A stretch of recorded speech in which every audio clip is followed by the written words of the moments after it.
what you're going to get there. Firm Agreement was a good firm this morning. It was 11 into a short of $7.50, just getting back now to a $9.50 chance. There's a bit of money for Pocketing, 11 into $9.50. Deal and Dash holding its price as a $15 chance. And a bit of specking just in the last few minutes for War Ribbon, $23 into $17. But Confetti Garden, firms again at the top. It's now into $4.60. It'll run favourite, but the most popular runner is Golden Century. There's a bit of money around for the Kiwi. He's pretty solid as a third pick there. OK, let's get behind the gates to Chantel Buckley. We're still waiting on Golden Century to make it behind the gates with the clerk of the course. Yeah, I think he was being a little bit boisterous, actually. He was in a bit of a mood. Nash gave him a solid warm-up, but the pony's just bringing him back, and he looked like he was giving the pony a hard time. So we'll touch on him in a moment. Give me about 20 seconds or so, and he will be here. But Confetti Garden is fantastic. If you're on him, he's lovely, relaxed, hasn't turned a hair, hasn't done anything wrong from the moment he walked into the yard until the moment he did his prelim and arrived at the gates. Pocketing is his usual self. He can get himself a bit hot and sweaty, and that's just him. He's done that every time I've seen him. So if you're looking at him thinking he's a bit worked up, don't be concerned. That's just him. He's fine. Just looking at Golden Century now, he's going to move straight in. He looks in good condition. There's certainly nothing wrong with him. Maybe he's just a bit of a handful there. He did have two strappers on him in the yard. Format's nice and well here, arriving here. He looked great when he was stretching out for his prelim, as did King of Thunder. I thought he looked fantastic. Zach, he's back on board. He knows his horse really well, and he's come on really nicely from his win here last start. Tommy Berry takes up Confetti Garden into the gates for Bussin and Young. They all combined to win the Derby in 2016 with Tavago. In goes Pocketing, and up goes the outside gate, Firm Agreement. Here's Darren for the Tulloch. They're set to go. Racing now. And Pocketing left well, so did Tembry Wells. Moving forward out wide, hard point into a prominent position. Now towards the inside, Automaro on the white jacket is pushing through. Format's out very deep. We still haven't got an established leader, and War Ribbon's right behind them as well. So Tembry Wells takes the front in the early stages of the race. Hard point continues to press on there in the black jacket and is looking for the lead.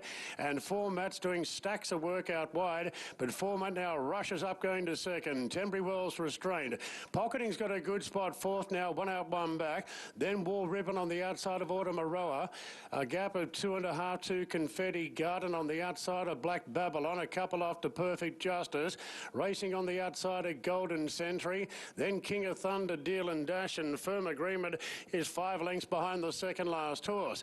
So Hard Point worked in the early stages. So did Format, 2 lengths away second.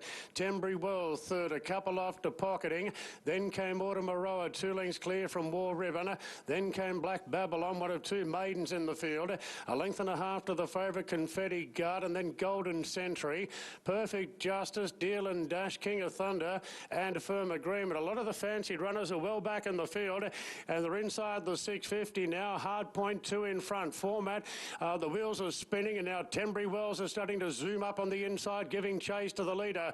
1.5 lengths to Pocketing. Then came Automaro, being shoved along and is picking up the bridle, and a gap to the rest as they turn. Hard Point in front, but Tembry Wells claiming it now. Then came Automaro, and Pocketing's coming down the middle. Several lengths away to Confetti Garden. Then came Black Babylon. Golden Century laying in badly under pressure, and King of Thunder coming right down the outside. So Pocketing the widest. Pocketing hits the lead. 3 lengths away, King of Thunder is starting to hit top gear. Pocketing in front. Firm Agreement's whizzing home on the rails. Firm Agreement going to Pocketing. They hit it. Maybe Pocketing a nose to Firm Agreement, and a head away on the outside, King of Thunder.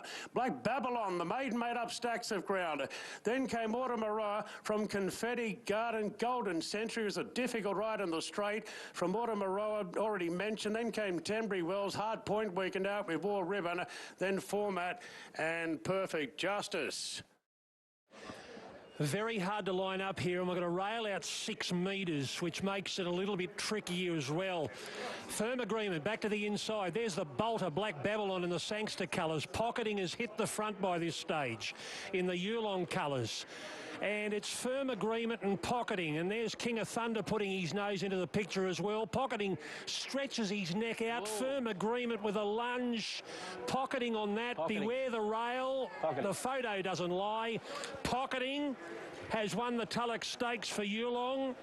4 days out from the Derby. 8 Pocketing will win and beat number 1 Firm Agreement, King of Thunder 3rd, and the cricket score odds Black Babylon has run 4th. Yeah, well, wasn't that a test? They went out a million mile an hour, and Pocketing, well ridden by Josh Parr. He's a very fit horse. I think taking the blinkers off was a master stroke, going up in distance here. Firm Agreement was great, a terrific trial for the Derby there for King of Thunder, having to come right down the outside from an impossible position. So everyone alive as far as the Derby's concerned there. Can a midway winner from March 8 go on and win a Derby in 4 days' time? We'll talk to Will Freedman in a moment.